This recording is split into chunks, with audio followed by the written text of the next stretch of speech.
সুপ্রিয় শিক্ষার্থী, তোমরা সবাই কেমন আছো? আজকে হচ্ছে সপ্তম শ্রেণীর 2026 সপ্তম শ্রেণীর গণিত 2026 অনুশীলনী 1.1 পর্ব 1 মৌলিক গুণনীয়ক। প্রথমে 1 নাম্বার যে অঙ্কগুলো দেওয়া আছে, মৌলিক গুণনীয়কের সাহায্যে বর্গমূল নির্ণয় করো।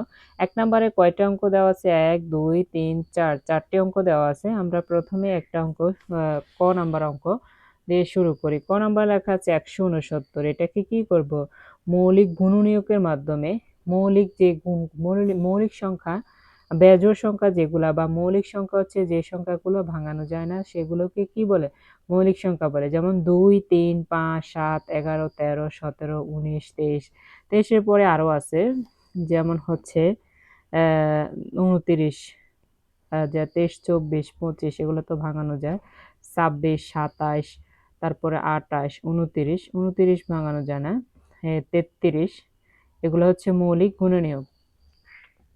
এরপরে আমরা এই অঙ্কের সমাধান করব। এই অঙ্কের সমাধান করলে দেখো 169কে যদি আমরা গুণ করি, মানে 13 দিয়ে গুণ করলে হবে কত? 13। 13 দিয়ে গুণ করলে হবে কত? 13। 13 13 গুণ করলে কত? 129 হয়।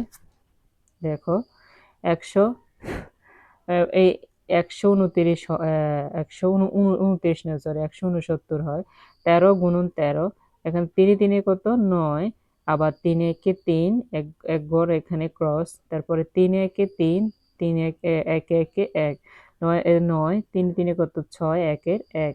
তার মানে 13 13 প্রথমে 2 দিয়ে এটা ভাগ করার চেষ্টা করছে। 2 এটার মধ্যে কতবার যায়? কিন্তু 69 তো 2 দিয়ে ভাঙানো যায় না। 100 হয়তো 2 দিয়ে ভাঙানো যায়। পরে 3 দিয়েও এটা ভাঙানো যায় না। 5 দিয়েও যায় না। 13 দিয়ে এটা ভাঙানো যায়। 13 13 হচ্ছে 169। তো এখানে 169 সমান আমরা কত পাই? 13 গুণন 13। 13 গুণন 13। তাহলে এখানে আমরা লিখতে পারি, সুতরাং 169 এর বর্গ হচ্ছে মৌলিক গুণনীয়কের সাহায্যে বর্গমূল নির্ণয় করতে হচ্ছে, এই কারণে বর্গ করতেছে।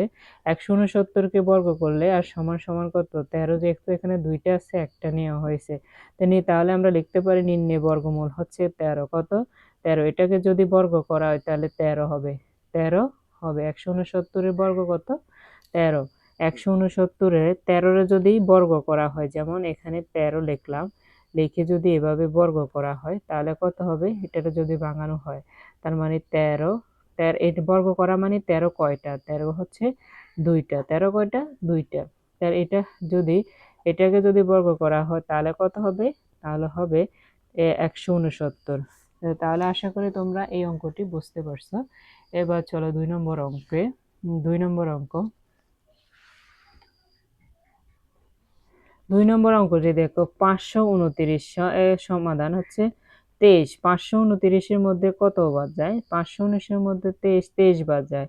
কিভাবে যায়? আমরা 23 সংখ্যাটি কেন বেছে নিছি? এর আগে 2 থেকে 23 পর্যন্ত যত সংখ্যা আছে, মৌলিক গুণনীয়ক যত সংখ্যা আছে, 2 3, তারপরে 5 7 9, না 11 11 13, তারপরে হচ্ছে 17 19, এভাবে এভাবে যতগুলা গুণনীয়ক আছে সবগুলা মৌলিক গুণনীয়কগুলা অ্যাপ্লাই করার পরও দেখা যাচ্ছে যে কোনোটা দিয়ে 529কে কি করা যাচ্ছে না? ভাঙানো যাচ্ছে না। কিন্তু 23 দিয়ে 529কে কি করা যাচ্ছে?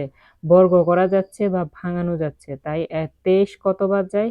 23 23 বার যদি হয় তাহলে হয় 529। মানে 23 2 বার যদি হয় তাহলে কত হবে? 529। 3 তিরিকা কত হয়? 9 9 9। হাতে হাতে তো নাই এখানে। 3 2 গুণে কত? 6, তারপরে হচ্ছে 3 দুগুণে 6, আবার 6 দুগুণে হচ্ছে 12। তাহলে এখানে 9 9 6 6 12, 12 হচ্ছে 2, হাতে হচ্ছে কত? হাতে হচ্ছে 1, 6 6 12 12 2, হাতে হচ্ছে 1 1 12 কত? 13 হচ্ছে। 23 23 হচ্ছে 529। এখানে আমার অঙ্কে ভুল হচ্ছে কিনা দেখি একটু। 23 3 3 কত? 3 3 একে 3, 3 দুগুণে 6, 3 তিরিকা 9, 9 এর 9, হাতে তো নাই। তারপরে 3 2 গুণে হচ্ছে 6, তাহলে কত হলো? 69 হলো। তারপরে আবার 3 2 গুণে 6, 4 দুগুণে 2 দুগুণে 4, সরি এখানে ভুল হয়েছে আমার। যাইতে পারে। তাহলে ৯ এর ৯, ৬ এর হচ্ছে ৬ ৬ ১২, ১২ 2 হাতে হচ্ছে ১, ১ এর ৪ এ কত? ৫। তাহলে ৫২৯। ২৩ এ গুণ করলে কি হয়? ২৩ এ এবং ২৩ এ গুণ করলে কত হবে? ৫২৯। তো আমরা সুতরাং লিখতে পাই ৫২৯ কে কি করে? বর্গ করে। ৫২৯ কে বর্গ করলে কত পাই? ২৩ পাই। মানে ২৩ কে যদি বর্গ করা হয় তাহলে ৫২৯ হয়। সুতরাং নির্ণেয় বর্গমূল হচ্ছে ২৩। সুতরাং নির্ণেয় বর্গমূল কত? বর্গমূল হচ্ছে ২৩।